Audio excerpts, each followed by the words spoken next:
Assalamualaikum warahmatullahi wabarakatuh. Selamat pagi anak-anak. Kita berjumpa lagi hari ini dan membahas tentang materi bersuci dari najis dan hadas. Pertama kita mempelajari tentang pengertian najis dan hadas. Menurut bahasa, najis berasal dari bahasa Arab, yaitu an-najsu atau an-najisu, yang berarti kotor atau menjijikkan. Tidak bersih atau tidak suci, baik yang bersifat hissiyah maupun ma'nawiyah. Najis yang bersifat hissiyah adalah najis yang terlihat oleh mata dan dirasa oleh panca indera, seperti jilatan anjing, kotoran manusia, atau hewan, kencing, darah haid, dan nifas. Najis yang bersifat ma'nawiyah adalah najis yang menodai akidah sehingga tidak dapat dilihat oleh mata manusia, seperti syirik atau kufur. Syirik itu adalah perbuatan menyekutukan Allah dengan makhluk lainnya. Terus kufur itu tidak percaya kepada Allah pun kepada Nabi Muhammad SAW. Menurut istilah, najis bisa diartikan suatu benda yang mengotori pakaian atau badan kita, yang menghalangi sah ibadah kita kepada Allah. Najis adalah kotoran yang wajib oleh seseorang yang terkenanya. Menurut ilmu fikih, merupakan benda haram disentuh secara mutlak kecuali dalam keadaan darurat dan harus dibersihkan apabila terkena benda najis. Najis harus dibersihkan karena menghalangi sahnya ibadah. Selanjutnya, macam-macam najis dan cara mensucikannya. Najis dibagi menjadi 3. Yang pertama, najis mukhaffafah. Yang kedua, najis mutawassithah. Yang ketiga, najis mughalladah. Najis mukhaffafah adalah najis yang diringankan atau najis ringan, seperti air kencing bayi laki-laki yang belum pernah makan sesuatu kecuali ASI. Jadi hanya meminum atau memakan ASI saja. Itu termasuk najis mukhaffafah. Najis mutawassithah merupakan najis yang berada di tengah-tengah antara mukhaffafah dan mughalladah. Dan najis yang keluar dari kubul dan tubuh manusia kecuali air mani.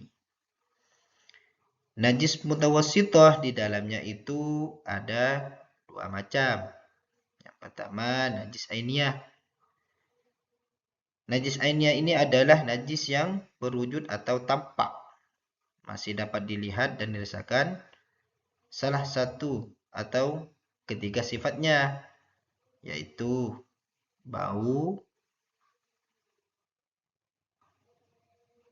warna, dan rasanya. Terus najis hikmiyah adalah najis yang tidak tampak, seperti bekas kencing. Contoh najis yang pertama adalah mazi, yaitu air yang keluar dari kemaluan laki-laki atau perempuan dengan ciri-ciri. Yang pertama itu warna kekuning-kuningan, Terus proses keluarnya disertai rasa syahwat. Dan yang kedua contohnya itu air wadih, yaitu air yang keluar dari kemaluan laki-laki dan perempuan dengan ciri-ciri berwarna campuran putih, keruh dan kental. Terus yang ketiga itu adalah najis mukhalladah. Mukhalladah adalah najis yang berat seperti air liur anjing dan babi. Termasuk najis ini adalah najis berat.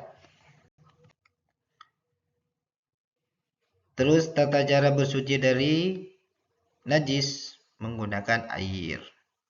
Yang pertama itu cara mensucikannya hadis mukhaffafa, cukup dengan dipercikan air.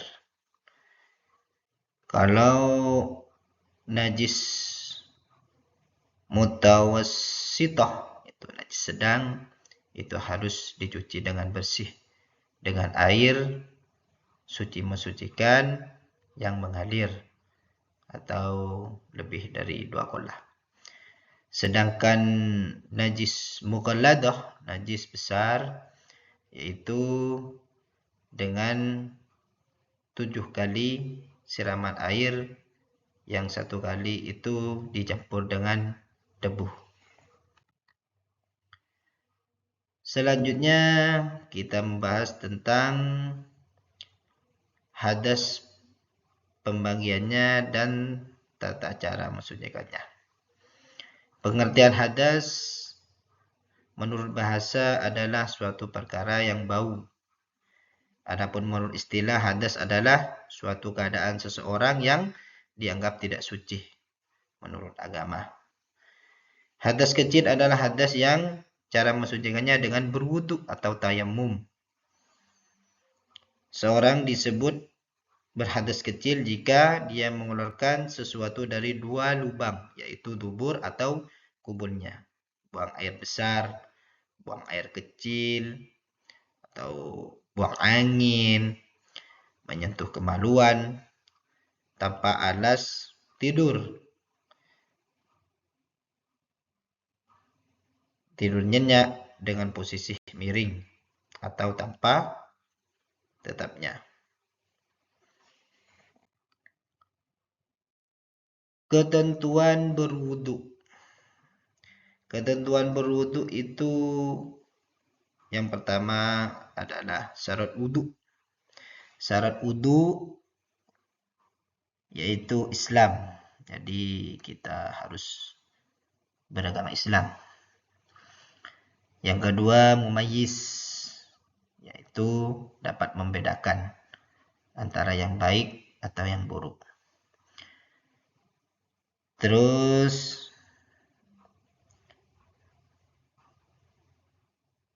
memakai air yang suci dan mensucikan. Tidak ada yang menghalangi sampainya air ke kulit, seperti getah dan kuteks. Tidak berhadas besar, seperti haid dan nifas. Rukun wudu itu ada 6. Yang pertama, niat. Kita harus berniat dulu. Yang kedua, membasuh muka. Yang ketiga, membasuh kedua tangan sampai siku. Yang keempat, mengusap sebagian kepala. Yang kelima, membasuh kaki sampai mata kaki. Yang keenam, tertib atau berurutan sesuai dengan ketentuan yang disyariatkan. Sunnah berwudu yaitu yang pertama membaca basmalah, yang kedua membasuh kedua tangan sampai pergelangan, yang ketiga berkumur-kumur, yang keempat menghirup air ke hidung, atau intinsak. Yang kelima, bersiwak atau menggosok gigi. Yang ketujuh, membasuh anggota wudhu 3 kali. Yang delapan, mendahulukan anggota yang kanan. Yang 9, membersihkan sela-sela jari tangan dan kaki. Yang 10, berdoa setelah wudhu. Jadi kita harus membiasakan kalau setelah wudhu kita berdoa. Lafaz niat berwudhu kita harus hafal. Yaitu niatnya nawaitul wudhu'ah biraf'il hadatsil asghari faradan lillahi ta'ala. Yang artinya saya niat berwudhu untuk menghilangkan hadas kecil fardu karena Allah Ta'ala. Selanjutnya hal-hal yang membatalkan wudhu. Yang pertama, buang air kecil dan besar. Yang kedua, keluar angin dari dubur. Hilang atau gila, mabuk, dan terakhir tidur. Doa setelah berwudhu. Jadi kita usahakan atau harus bisa menghafal doa setelah berwudhu. Doanya adalah asyhadu an la ilaha illallah wahdahu la syarikalah wa asyhadu anna Muhammadun abduhu wa rasuluh. Allahumma ij'alni minat tawwabina waj'alni minal mutatahhirina waj'alni min ibadikas salihin. Yang artinya, aku bersaksi tidak ada Tuhan selain Allah yang Maha Esa, tidak ada sekutu baginya, dan aku mengaku bahwa Nabi Muhammad itu adalah hamba dan utusan Allah. Ya Allah, jadikanlah aku dari golongan orang-orang yang bertaubat, dan jadikan aku dari golongan orang yang suci, dan jadikan aku dari golongan hamba-hambamu yang soleh. Selanjutnya kita membahas tentang istinja.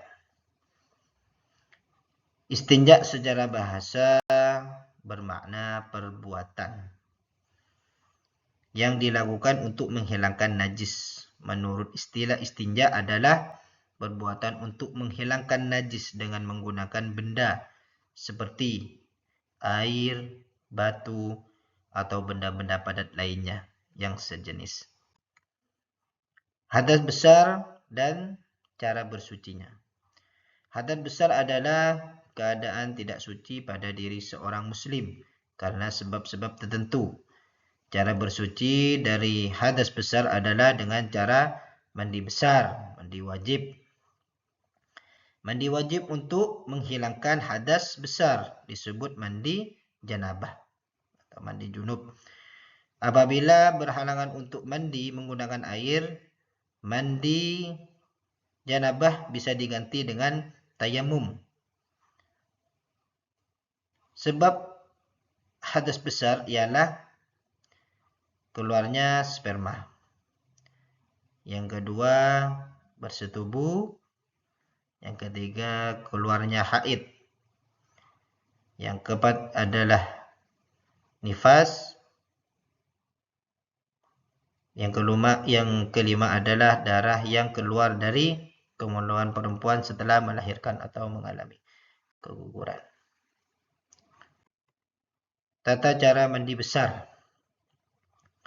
Pada saat melakukan mandi besar, syaratnya pertama, dimulai dengan niat melakukan mandi besar bersamaan dengan saat air pertama kali disiramkan ke tubuh anggota badan. Yang pertama kali disiram ini boleh dari manapun, tapi lebih baik itu dari atas ujung kepala sampai ujung kaki. Niatnya adalah nawaitul wuslan li raf'il hadasil akbari fardhan lillahi ta'ala. Itu niat mandi besar. Dan yang terakhir, kita mengguyurkan air ke seluruh tubuh, mulai dari ujung rambut sampai ujung kaki. Selanjutnya adalah tayamum. Pengertian tayamum, secara bahasa tayamum adalah berniat melakukan sesuatu. Sedangkan menurut istilah, tayamum merupakan pelaksanaan mengusap debu ke wajah dan kedua tangan dengan syarat-syarat tertentu sebagai ganti berwuduk dan mandi besar. Jadi tayamum merupakan pengganti wuduk dan mandi besar karena adanya sebab-sebab tertentu. Sebab dibolehkan tayamum, yang pertama kelangkaan air. Yang kedua, jauhnya air yang tersedia. Terus yang ketiga, sulitnya menggunakan air. Nah, itu. Misalnya karena khawatir akan datang penyakit atau penyakit semakin kambuh. Ketentuan khusus tayamum. Ketentuan khusus tayamum adalah berdoa dengan wudu. Harus dilakukan setelah masuk waktu sholat. Yang ketiga, jika disebabkan oleh tidak adanya air. Itu adalah ketentuan khusus tayamum. Nah, dan juga di sini sudah disediakan tata cara pelaksanaan tayamum. Nah, demikian pembahasan tentang najis dan hadas. Kita bisa berjumpa lagi di bab selanjutnya. Sekian dari saya. Wassalamualaikum warahmatullahi wabarakatuh.